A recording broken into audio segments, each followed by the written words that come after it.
So when did you arrive? You arrived yesterday, huh?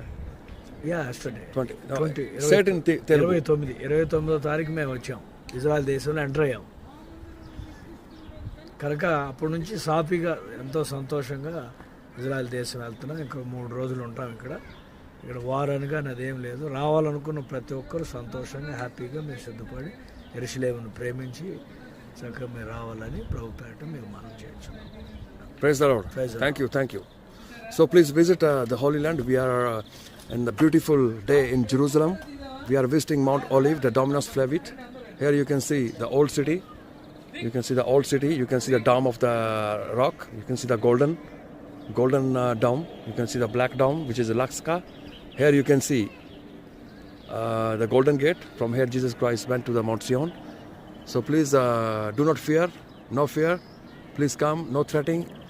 And Holy Land is open for the visitor. Thank you. నిలుచుచున్నవి మా పాదములు నీ గుమ్మములు యెరూషలేమా.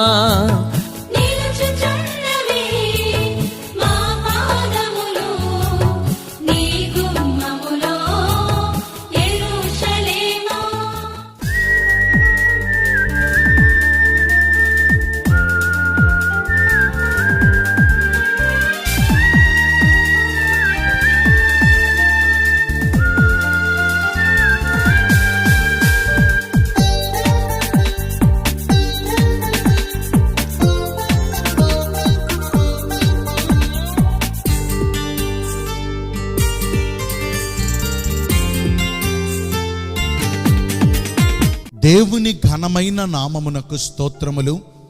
ఈ Holi land videos ద్వారా మిమ్మల్ని అందరినీ కలుసుకునే కృపనిచ్చిన దేవునికి మహిమ కలుగునుగాక. ఈరోజు మన వీడియోలో గలిలయ ప్రాంతమునకు చెందిన కపెర్నహూము పట్టణాన్ని గురించిన వివరాలను తెలుసుకుందాము. Shalom from Capernaum. ఈ పట్టణానికి ఉన్న ఈ పేరు కపెర్నహూము అనే పేరు రావడానికి మొట్టమొదటి కారణము, పాత నిబంధన గ్రంథములో నహూము అనే ఒక ప్రవక్త ఉన్నారు. నహూము గారు ప్రవక్త అయిన నహూము గారు పుట్టిన ఇల్లు కేఫర్ అనగా ఇల్లు, నహూము అనగా ప్రవక్త పేరు. ఆ ప్రవక్త పేరిట కట్టబడిన పట్టణం ఇది. అందుకని దీనిని కేఫర్ నహూమ్ అంటే కపెర్నహూమ్ అని పిలుస్తూ ఉంటారు. రెండవదిగా మనం ఈ పైన చూస్తే ఈ కపెర్నహూముకున్న మరొక పేరు యేసు పట్టణము, ద సిటీ ఆఫ్ జీసస్. యేసు పట్టణంగా పిలువబడుతున్న మరొక పట్టణము కపెర్నహూము. ఎందుకని ఆ పట్టణానికి ఆ పేరు వచ్చిందంటే, యేసుక్రీస్తు ప్రభువారు మనుష్య కుమారుడిగా పరిచర్య చేసిన రోజుల్లో ఎన్నో అద్భుత కార్యాలు, ఎన్నో ఆశ్చర్య కార్యాలు ఈ పట్టణంలో జరిగించారు. మరి ఆ పట్టణాన్ని చూచి ఆ పట్టణం లోపల ఉన్న శిథిలాలను వీక్షించడానికి దేవుడు మాతో కూడా మీకును కృప చూపిస్తున్నందుకు దేవునికే మహిమ కలుగునుగాక. ఈ కపెర్నహూము అనే పట్టణానికి ఈ పేరు ఎలా వచ్చిందో మనం తెలుసుకున్నాము.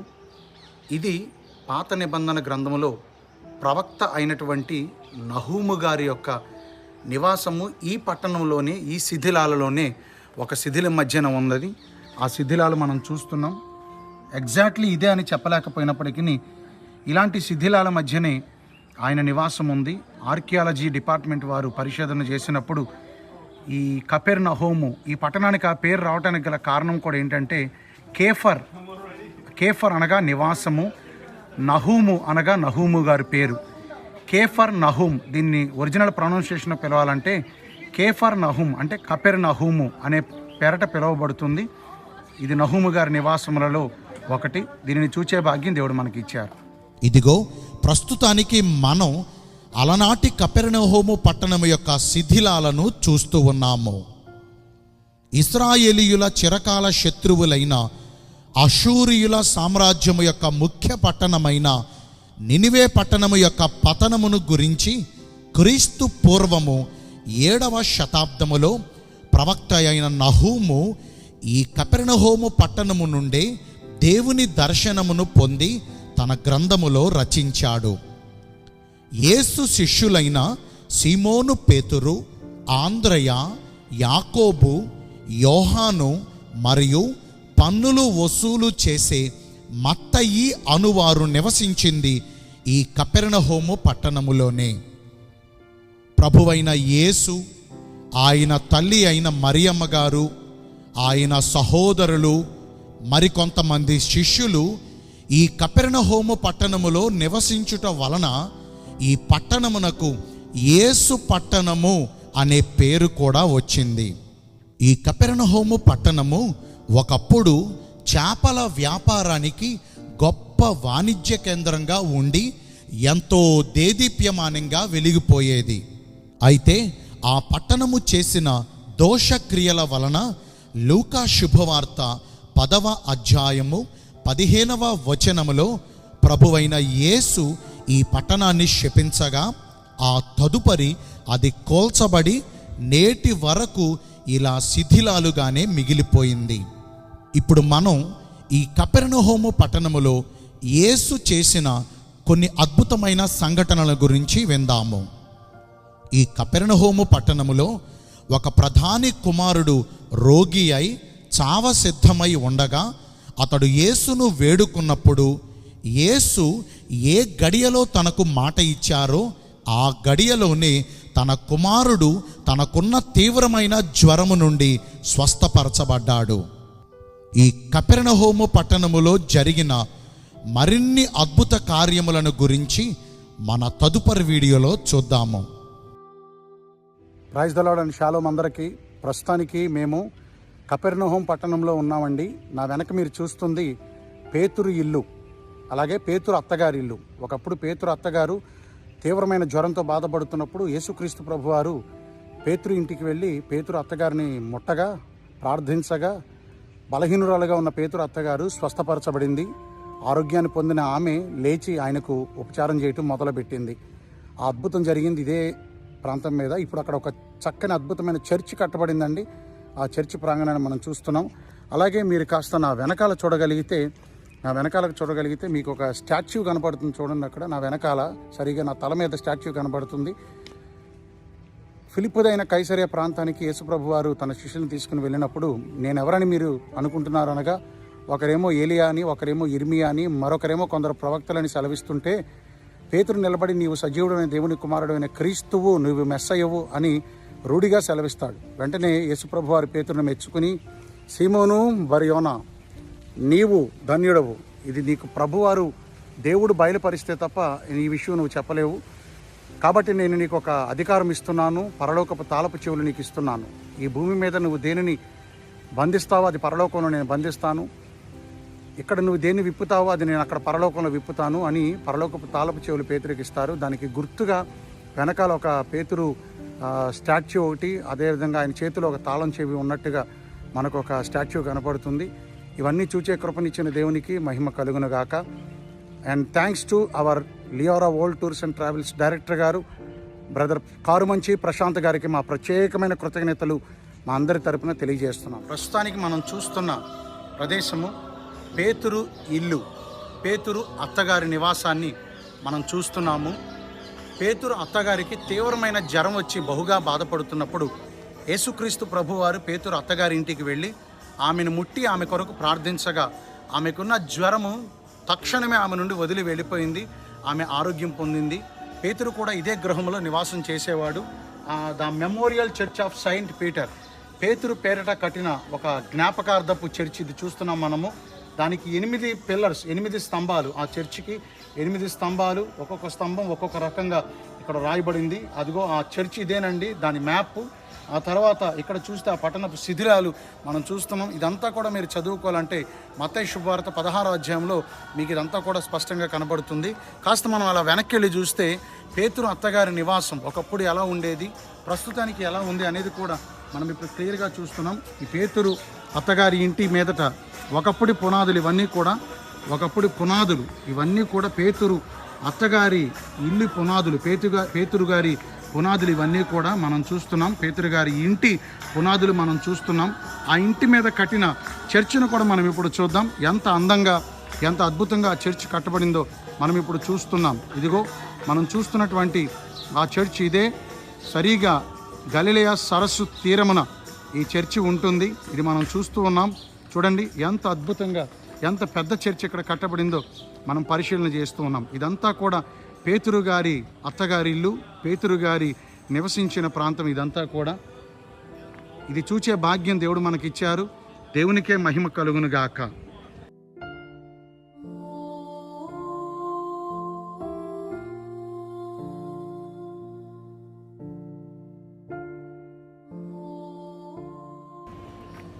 కపెర్నహూము పట్టణము, ఆ పట్టణం యొక్క పూర్తి మ్యాప్ అండి ఇది.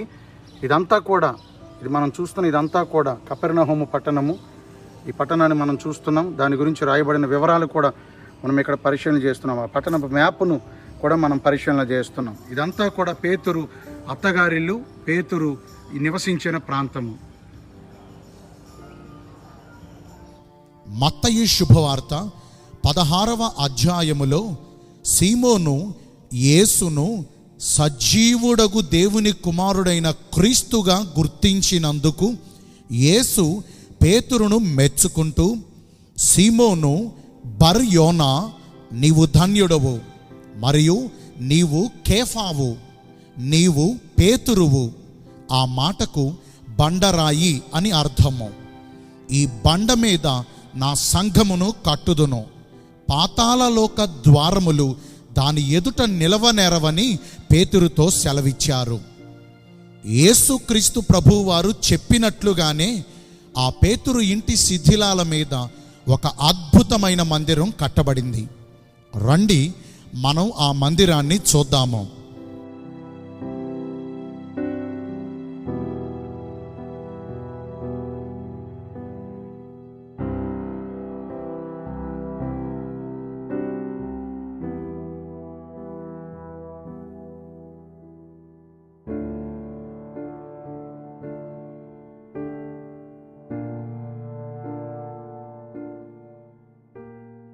ఈ మందిరములో ప్రతిరోజు ఆయా ప్రాంతముల నుంచి వచ్చిన సందర్శకులు దేవుణ్ణి ఆరాధిస్తూ ఉంటారు. మేము వెళ్ళినప్పుడు కూడా కొందరు విదేశీయులు పాటలు పాడి దేవుణ్ణి ఆరాధిస్తూ ఉన్నారు.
యేసుక్రీస్తు ప్రభువారు ఈ కపెర్నహూము పట్టణంలో ఒకానొక దినమందు పేతురు గారి ఇంటిలోకి ప్రవేశించినప్పుడు, సరిగా అదే సమయంలో పేతురు గారు వాళ్ళ అత్తగారు పాపం జ్వరంతో బాధపడుతుంటే యేసుప్రభు వారు వెళ్ళి ఆమెను ముట్టి ఆమెకు ప్రార్థన చేయగా వెంటనే ఆమెకున్న జ్వరము ఆమెను విడిచిపెట్టి వెళ్ళిపోయింది. దేవుని ద్వారా స్వస్థత పొందిన ఆమె లేచి వెంటనే యేసయ్యకు చక్కని ఉపచారం, చక్కని పరిచర్య చేసింది. సాయంకాలం అయినప్పుడు ఆ మాట ఆ నోట ఈ నోట అనేక మందికి తెలియజెప్పబడి జనులు అస్వస్థతతో బాధపడుతున్న వారిని, దయ్యములు పట్టిన అనేకులను, రోగగ్రస్తులను ఆయన దగ్గరికి తీసుకొచ్చినప్పుడు ఇదే కపెర్నహూము పట్టణంలో యేసు ప్రభు వారందరికీ ప్రార్థనలు చేసి వారిని బాగు చేస్తారు.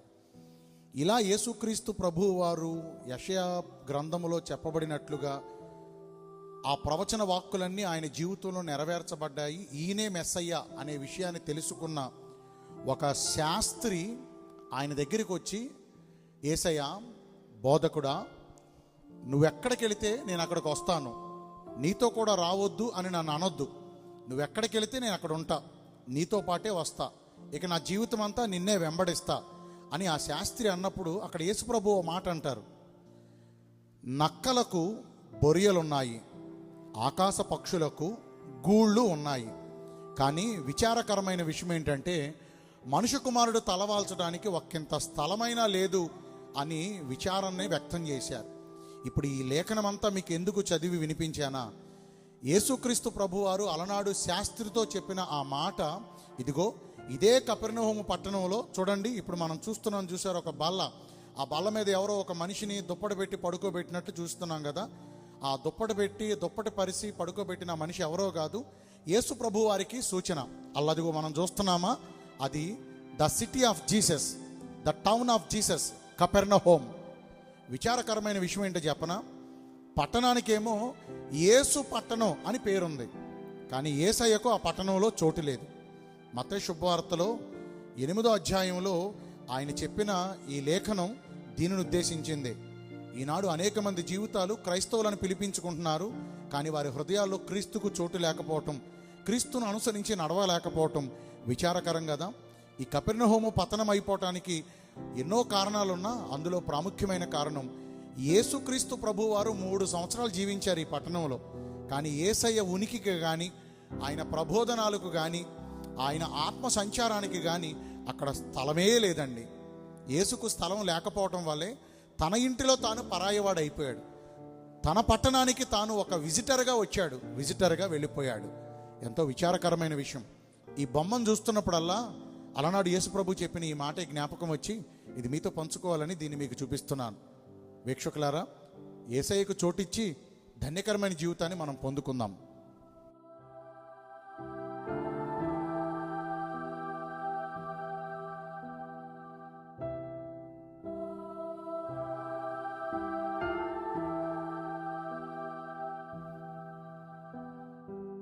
ప్రస్తుతానికి మనము కపెర్నహూము పట్టణం సమాజ మందిరంలో ఉన్నాం.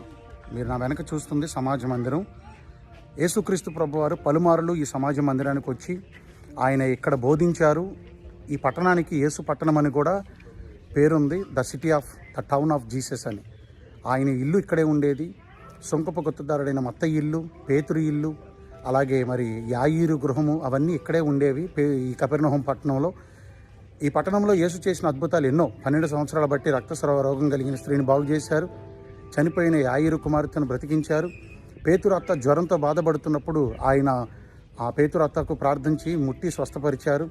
తర్వాత యేసుక్రీస్తు ప్రభువారు తన ఇంటిలో బోధిస్తూ ఉన్నప్పుడు ఇల్లంతా క్రిక్కిరిసిపోయి కిటకిటలాడుతున్నప్పుడు పక్షవాయువు రోగిని తెచ్చి ఇంటి పైకప్పు తెరిచి త్రాళ్లతో ఆయన వద్దకు దించినప్పుడు నీవు లేచి పరిపెత్తుకుని నడవమని వారి విశ్వాసాన్ని బట్టి దేవుడు వారిని స్వస్థపరిచారు. ఈ సమాజ మందిరంలోనే 18 ఏళ్ల నడువంగిపోయిన స్త్రీని యేసుప్రభు వారు బాగు చేశారు. ఇంకా ఎన్నో అద్భుతాలు, ఎన్నో ప్రబోధనాలు, అనేకులను ప్రభావితం చేసే గొప్ప సందేశాలు యేసుప్రభు వారు ఈ మందిరంలో నుండి అందించడం జరిగింది. అలాంటి గొప్ప సమాజ మందిరాన్ని, సెనగోగును మనం చూడటానికి దేవుడు నిజంగా మనకు కృపనిచ్చారు. పాస్టమ్మ గారికి, నాకు దేవుడు గొప్ప కృపనిచ్చారు. మన టీం సభ్యులందరికీ దేవుడు గొప్ప కృపనిచ్చారు. ఎన్నో అద్భుత కార్యములు జరిగిన యేసు పట్టణము అని పిలువబడుచున్న ఈ కపెర్నహూము పట్టణమును గురించిన వివరాలను తెలుసుకునే కృపనిచ్చిన దేవునికి మహిమ కలుగునుగాక.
వీడియో గనక మీకు నచ్చినట్లయితే దయచేసి లైక్ చేసి అనేకులకు షేర్ చేయండి.